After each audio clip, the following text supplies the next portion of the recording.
cette émission spéciale Vous et nous. Émission spéciale car ville spéciale.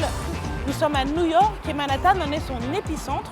Nous allons parcourir différents arrondissements, il y en a 5 à New York. Et ces arrondissements, nous allons les parcourir au fil de nos différents portraits de jeunes Africains qui ont décidé de s'établir ici à New York, cette ville cosmopolite. Et nous allons découvrir quelques personnages vivant ici, qui sont d'origine africaine et qui n'ont pas choisi de vivre dans leur pays d'origine, mais ici, aux États-Unis, à New York.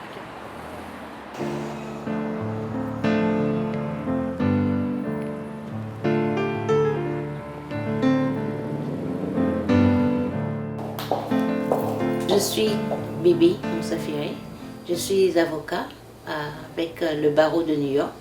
J'habite à New York depuis 4 ans et je suis aux États-Unis depuis 28 ans.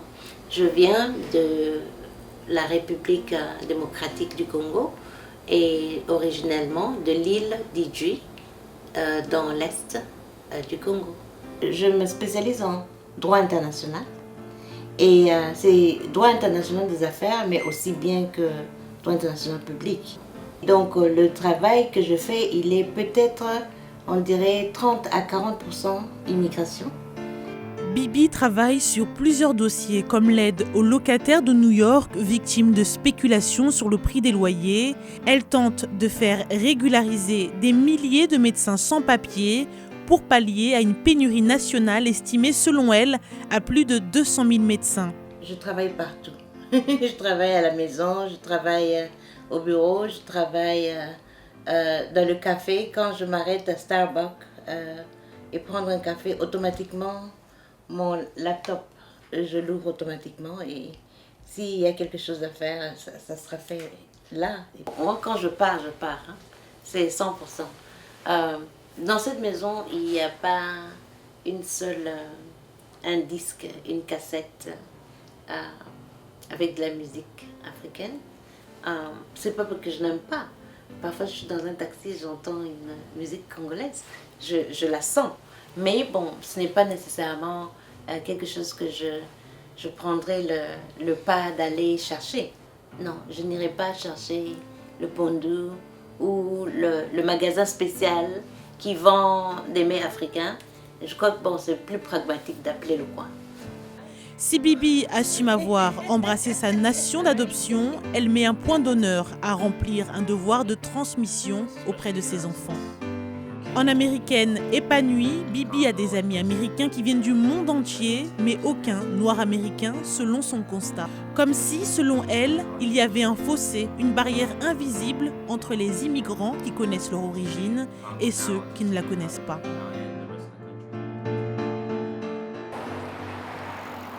Et si nous faisions à présent la rencontre d'un autre portrait, il s'agit de Laziz Ntcharé. C'est un Camerounais qui vit aux États-Unis depuis plus de 10 ans et il est bien déterminé à rester proche de sa culture camerounaise tout en embrassant celle des États-Unis.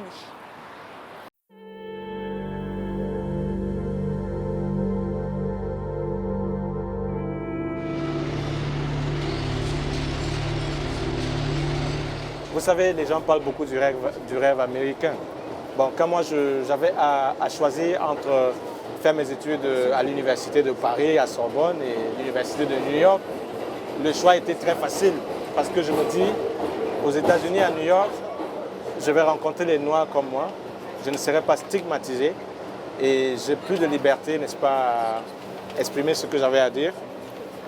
Vous comprenez, j'avais l'initiative de mes recherches et ensuite j'avais la bourse. C'était gratuit. Donc tu peux refuser d'aller dans une grande ville comme New York où tu peux faire ton doctorat gratuitement. Il y a 12 ans, Laziz a intégré le département de linguistique de UT University où il a obtenu son doctorat. Ses souvenirs restent intacts. Nous sommes ici au département de linguistique où j'ai eu le doctorat. Dans ces images, vous montre des étudiants qui ont fini, qui ont été ici et qui ont eu le doctorat. Et il y a aussi des enseignants. Ça, c'est ma photo ici. Quand vous êtes étudiant, vous êtes étudiant.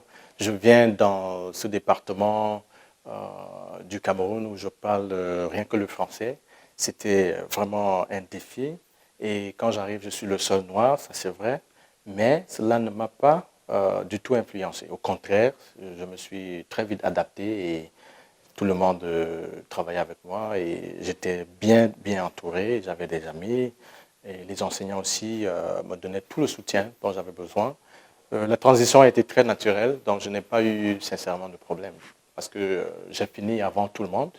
Nous étions 8 et j'étais le premier à finir ma thèse, donc je n'ai franchement pas eu de problème.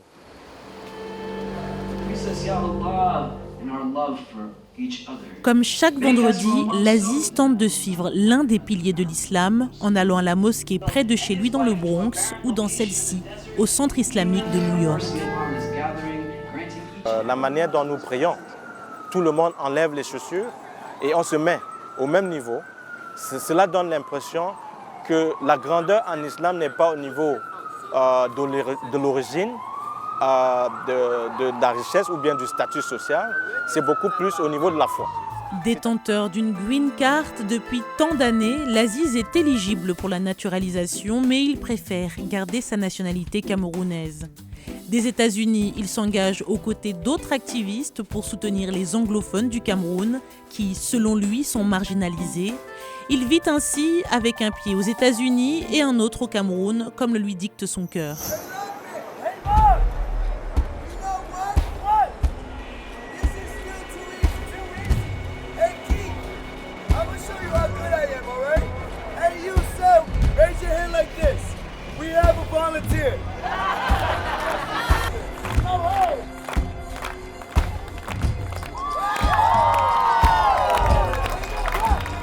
Bonjour, Annick Chiambiano. Alors on se trouve sur une place emblématique des États-Unis, on est à New York, en plein Times Square. Il y a un peu plus d'un an, vous étiez plutôt à Ouagadougou, au Burkina Faso. Qu'est-ce qui vous a emmené ici? Alors, il y a un an, j'ai décidé de venir là et j'ai fait ma valise, j'ai convaincu ma meilleure amie et on est venu là. C'est le goût de l'aventure qui nous a envoyés là, mais c'est aussi le fait qu'on s'est dit on a besoin d'aller à l'aventure, on a besoin de découvrir quelque chose d'autre et on a besoin de continuer nos études. Donc grosso modo, c'est ce qui nous a poussé à venir là. Et on était venu déjà à New York avant, on savait ce que New York c'était, on savait ce que ça nous avait inspiré. Du coup, on a décidé de venir à New York. Là, je culpabilise un peu, je me sens trop gourmande parce que tu n'as pas pris grand-chose. Est-ce que c'est parce que tu fais un régime alimentaire ou est-ce que c'est parce que il y a quelque chose qui ne va pas ici avec la nourriture ici? Pas de régime. J'aime trop manger pour faire un régime. Donc je ne mange pas parce que je suis allergique à beaucoup de choses ici. Les œufs, le poisson, la viande, surtout au niveau de mon ventre qui n'accepte pas du tout ça. Au point d'être malade peut-être? Au point d'être malade, absolument. Donc ça fait que je fais vraiment attention à ce que je mange. Comment vous êtes venu à faire ce métier? Parce que finalement, New York est une capitale de la mode. Ouais. Maintenant, il faut réussir aussi à tirer son épingle du jeu. Comment ça se passe pour vous ici? C'est très compétitif. J'ai eu la chance, quand j'étais au Burkina, de rencontrer un mannequin burkinabé qui vit ici. Et elle s'appelle Georgie Badiel. Et quand je suis venue, je suis rentrée en contact avec elle, on a causé, voilà. Elle m'a envoyé voir 2 agences. Je suis allée voir ces 2 agences-là et ces 2 agences m'ont proposé un contrat parce qu'ils recherchaient mon modèle en gros. Donc j'étais assez chanceuse et j'ai juste choisi une et j'ai signé un contrat. Alors dans ce que vous expliquez, on ressent quand même qu'il y a le facteur chance, il y a le facteur vous avez de l'audace et vous n'hésitez pas aussi à discuter, à faire appel à d'autres personnes. Une chose ici, surtout à New York, c'est quoi? C'est que côté relation, c'est très très important. J'ai vraiment beaucoup appris ça ici. Parfois, il y a quelque chose que tu peux passer 10 ans à vouloir faire quelque chose que si tu connaissais la bonne personne, en une journée, tu arrives à faire cette chose-là. Donc, le relationnel ici, c'est très important. La communauté, c'est très important. Ça te permet de toujours garder tes valeurs. Parce que ici, tu te retrouves dans un cocktail de beaucoup de communautés, beaucoup de valeurs, beaucoup de libéralisme. Chacun fait ce qu'il veut. Et si tu arrives à toujours avoir ta communauté un peu d'où tu viens, tu peux facilement continuer à avoir les mêmes valeurs que tu as. Sinon, tu peux facilement te perdre. Faire des études ici, ça coûte très cher. Super Vous cher. êtes venu faire des études. Comment vous avez pu financer ça? Est-ce que vous avez réussi à avoir une bourse ou vous avez fait un prêt? Je fais un master en business administration, administration des affaires, voilà, un master en administration des affaires. La première chose, c'est quoi? Avoir le soutien de ta famille, et du moment que ta famille te supporte et t'accompagne, ils vont mettre la main à la poche, ils vont t'accompagner, mais c'est toujours pas suffisant parce que ça coûte excessivement cher. Maintenant, quelle que soit l'université où tu veux aller, il y a toujours cette possibilité de bourse que tu peux avoir. Et nous, on a la chance de pouvoir postuler et d'avoir eu assez de chance pour avoir. Donc, c'est aussi oser. Si tu te dis, bah, je ne le fais pas, de toute façon, il faut être super extra pour l'avoir, ben, tu ne l'auras pas. Et vos projets que vous aviez dans l'humanitaire quand vous étiez au Burkina, vous les avez laissés? Non. Ça fait quoi? Ça fait 8 ans par là que je suis dans le bénévolat. Et avant de venir, il y a 2 ans, avec une équipe, on a mis en place un projet qui s'appelle The Make Them Strong Project. Donc c'est un projet qui vise à sensibiliser les jeunes en milieu rural surtout sur la santé sexuelle et reproductive. Oui, parce qu'en milieu rural, c'est beaucoup plus compliqué et beaucoup plus tabou, voilà, de parler de ces choses-là. On l'a fait 2 ans successivement et actuellement, on a formé un peu plus de 3000 jeunes. C'était où exactement au Burkina? C'était à Bagassi. Bagassi? C'est où Bagassi? C'est dans la boucle du Mouroun et ça se trouve spécifiquement à Bagassi. Je rigole parce que j'ai un collègue qui s'appelle Bagassi qui est du Burkina. Oh, super! Il s'appelle Bagassi Koura. Bagassi Koura? Sûrement que c'est son village. Oh mon Dieu!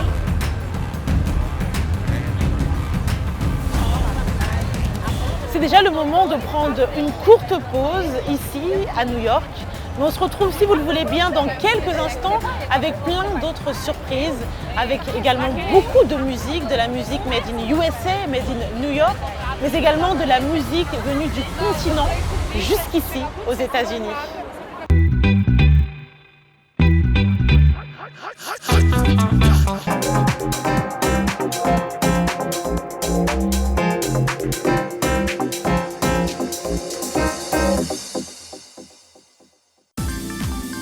La VOA sur votre portable avec l'application Mobile Streamer.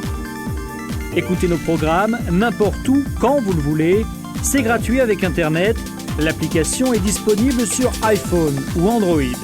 Ou alors, composez les numéros de téléphone suivants. VOA Afrique, 24 heures sur 24 sur votre portable.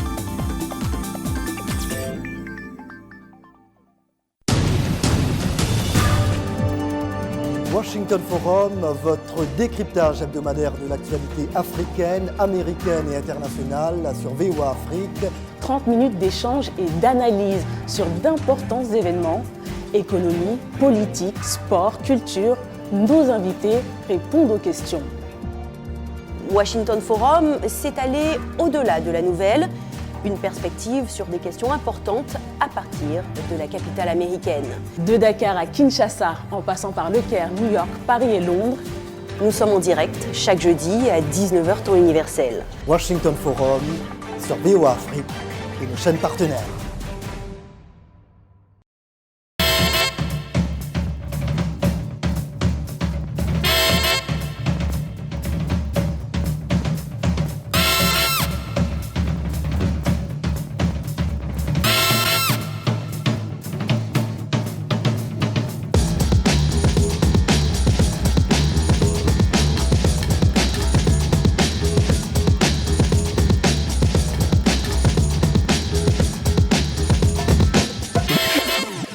Ici, nous sommes à Brooklyn, c'est un arrondissement de New York. Ici vivent de nombreux artistes, parmi eux les Nubians. Souvenez-vous, en 1998, avec leur album Princesse Nubienne, elles ont réussi à vendre plus de 500 000 exemplaires de leur album.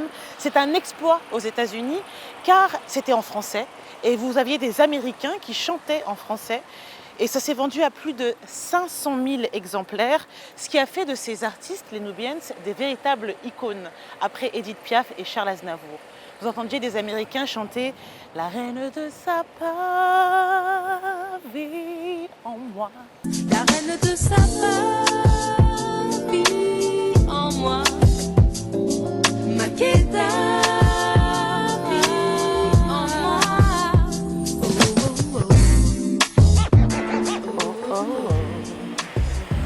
Un véritable exploit. Autre exploit qu'il faut signaler, celui d'un artiste qui était vraiment inconnu du grand public et en 2015, il s'est fait connaître grâce à une vidéo devenue virale, vue par plus de 40 millions de personnes. Et cette personne, elle s'appelle Michael Young. Écoutez sa voix. En tout cas, la rumeur dit qu'il est en train de préparer une tournée. C'est tout ce qu'on lui souhaite parce que vraiment sa voix est exceptionnelle et en plus il s'est fait repérer dans le métro. Donc comme quoi, il y a de l'espoir. J'espère également qu'il y a de l'espoir pour notre artiste. Nous allons suivre tout de suite. Il s'agit de Fanta Diabaté, une griotte qui n'a plus de nom à faire dans l'Afrique de l'Ouest. Mais ici, elle a tout à faire et elle va nous expliquer tout son parcours.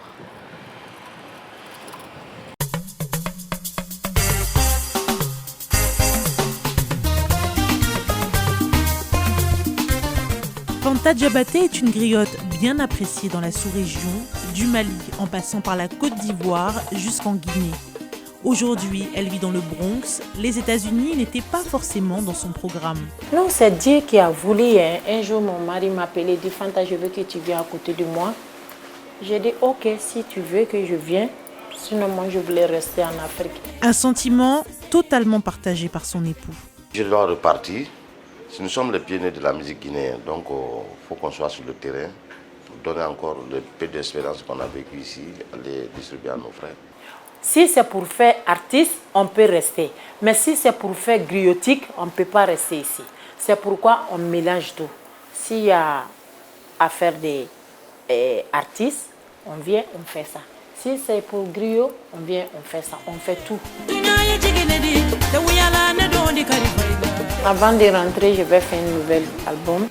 Pièce à vivre, mais aussi studio d'enregistrement. C'est ici que sera composée l'intégralité du prochain album de Fanta par son époux Gilbert, sous le regard attentif de son manager. Fanta, je l'ai connu par le biais de son époux, qui est le chef, non seulement l'arrangeur du groupe musical C'est la fin de Lama Sidibé, que le groupe que je manage également. Alors, on a connu Fanta derrière son mari. Dans quelques mois ou peut-être dans quelques années, riche de son expérience américaine, ce couple va poursuivre son odyssée artistique en terre africaine. Si vous regardez bien autour de moi, les visages sont comme un voyage ici à New York. Les gens viennent du monde entier. Et c'est une ville cosmopolite, elle est connue pour cela. New York, on estimait d'ailleurs la ville en 2017 à près de 9 millions d'habitants. Et parmi les 9 millions d'habitants, beaucoup veulent se rendre sur le continent et espèrent prendre des vols directs. Et parmi eux, il y a la compagnie Air Ethiopian. Chaque jour, 70 avions arrivent à l'aéroport international de Dulles en Virginie où on décolle. 2 seulement vous emmèneront directement en Afrique sur une ligne aérienne africaine.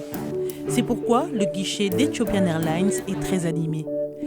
Les passagers s'enregistrent pour 13 heures de vol sans escale, destination Addis Abeba. Ma destination finale aujourd'hui est Johannesburg. Et la raison pour laquelle nous avons choisi Ethiopian Airlines, c'est parce que le prix est très raisonnable et le service est absolument fantastique. Nous l'avions déjà essayé auparavant.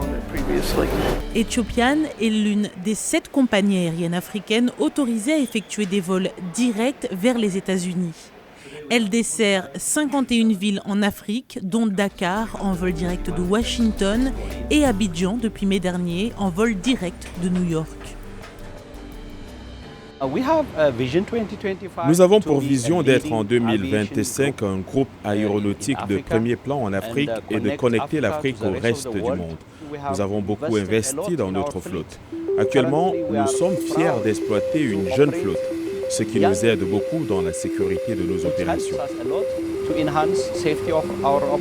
Au cours des 10 dernières années, Ethiopian Airlines a quadruplé l'effectif de ses passagers pour atteindre près de 10 millions, À l'heure actuelle, c'est la compagnie aérienne à la croissance la plus rapide et la plus rentable d'Afrique, devançant South African Airways et son rival régional, Kenyan Airways, qui avaient toutes deux des difficultés financières. Mais la compagnie doit encore améliorer sa compétitivité, surtout concernant l'Afrique de l'Ouest.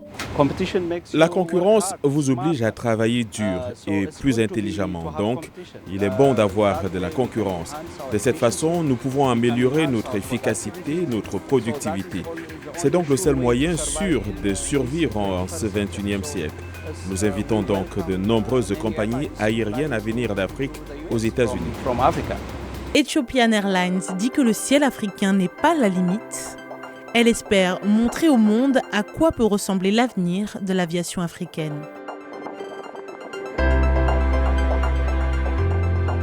Alors on est toujours à New York, précisément à Brooklyn. Je me suis faufilée dans un festival. J'ai demandé à plusieurs personnes ce qu'elles pensaient du dernier clip de Janet Jackson avec Daddy Yankee. Et figurez-vous que beaucoup de personnes adorent. Elles adorent ce côté pop auquel on ajoute un peu d'afro. Et cette fois-ci, ça a été fait par Harmony, un compositeur du Nigeria. Ça s'appelle Make for Now. Et on regarde ça. Janet Jackson, iconic. If you live it for the moment, don't stop, celebrate the feeling. Grow up, if you live it for the moment, don't stop, celebrate the feeling. Wait for now, not tomorrow. Wait for now, look around. We're made for now, not tomorrow. Made for now, look around. We're made for now.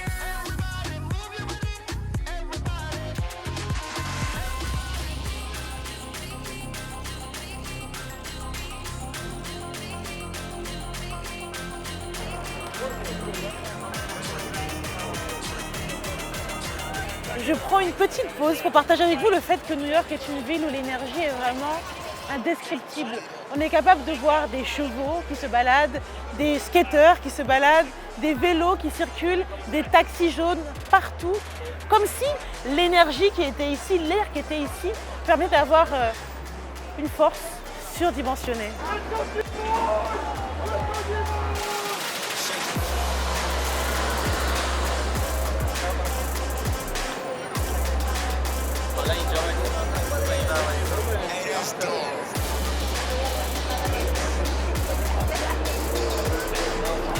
On est toujours dans Vous et nous, dans la deuxième partie où nous profitons de chaque moment ici aux États-Unis, à New York, l'endroit le plus cosmopolite des États-Unis, une ville qui foisonne d'énergie, et nous sommes dans l'épicentre à Manhattan, à Times Square précisément, où la lumière est visible de jour comme de nuit.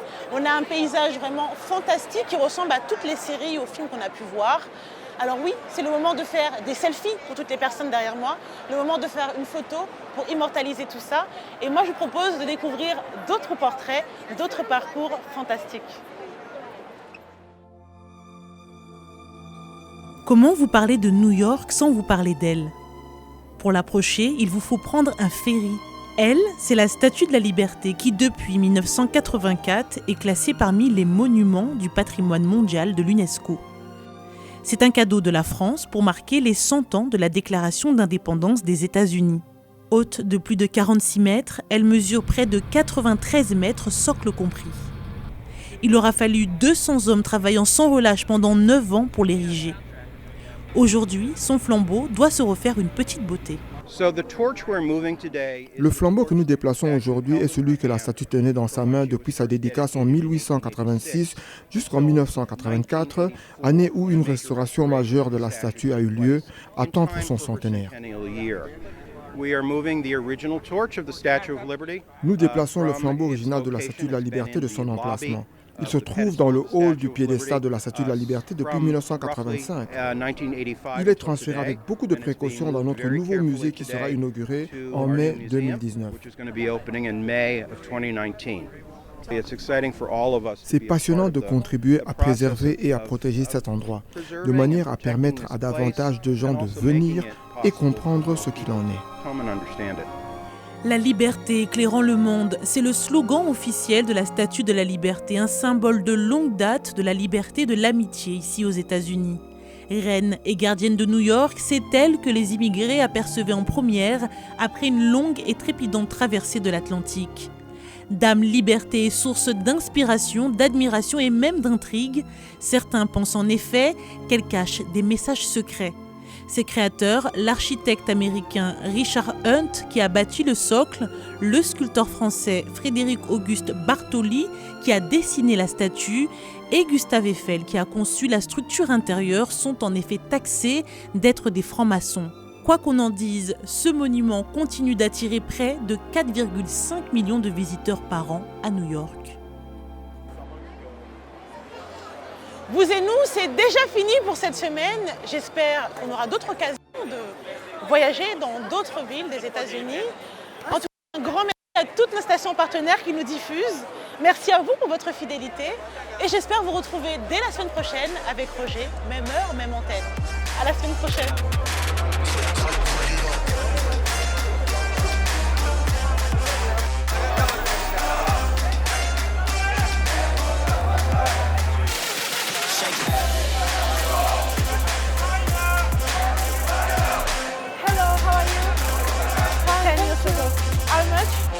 Dope.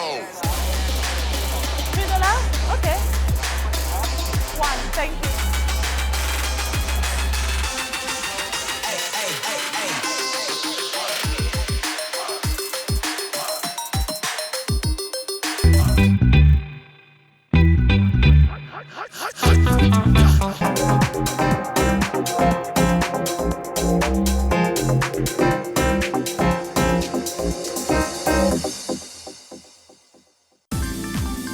La VOA sur votre portable avec l'application Mobile Streamer.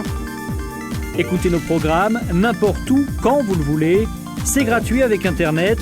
L'application est disponible sur iPhone ou Android. Ou alors, composez les numéros de téléphone suivants. VOA Afrique, 24 heures sur 24 sur votre portable.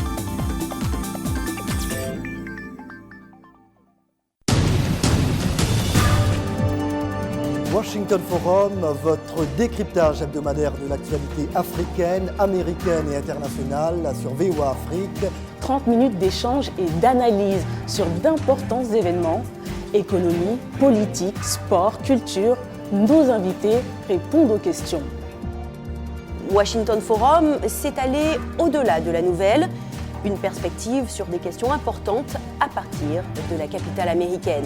De Dakar à Kinshasa, en passant par Le Caire, New York, Paris et Londres, nous sommes en direct chaque jeudi à 19h temps universel. Washington Forum sur VOA Afrique et nos chaînes partenaires. Bienvenue à bord. Les passagers de RM Show sont priés de monter à bord. Salut les amis, Roger Montou ici de RM Show sur VOA Afrique. Vous me suivez chaque jour à 20h, temps universel sur VOA Afrique pour nos sujets socioculturels que nous vous proposons ou que vous nous proposez. Laissez vos messages vocaux à notre numéro WhatsApp au 001 703 350 37 31. C'est au 001 703 350 37 31. RM Show, c'est chaque jour à 20h, temps universel sur VOA Afrique. Peace Africa!